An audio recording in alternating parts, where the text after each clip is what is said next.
कारण आमच्या गोंयच्या सायबाच्या दर्शनाक जे गोंयच्या सायबाचे ब्लेसिंग घेवपाक कितले तरी करोडांनी लोक येतले। कारण हांव स्वताक आमच्या गोंयच्या सायबाक इतलो मानता, इतलो म्हाका विश्वास।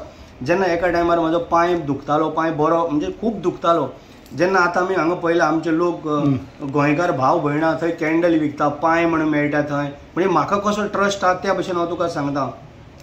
जेन्ना एक म्हाजी बायल, म्हाजी मिसीस रिमा फळदेसाई आसली म्हाज्या बरोबर, म्हाजी भुरगीं आसलेलीं, हांव गोंयच्या सायबा पांया कडेन गेलो आनी म्हाजो पांय दुखता पूण कोणी सांगलें की बाबा हांगा पांय दुखलो म्हणजे तुका कितें त्रास आसा ते कॅन्डल घेवपाचें थंय पेटय। जे दिसाक हांवें कॅन्डल थंय पेटयली पांय, तेन्नाच्यान हांव सारको आयज पर्यंत सारको सुशेगाद, म्हणजे आतां लॉंग बॅक, म्हणजे I think more than 15 years back, 15 वर्सां, म्हणजे इतलो म्हाका गोंयच्या सायबाचेर विश्वास आहा आनी हांव सारको मना पर्यंत ताका मानता।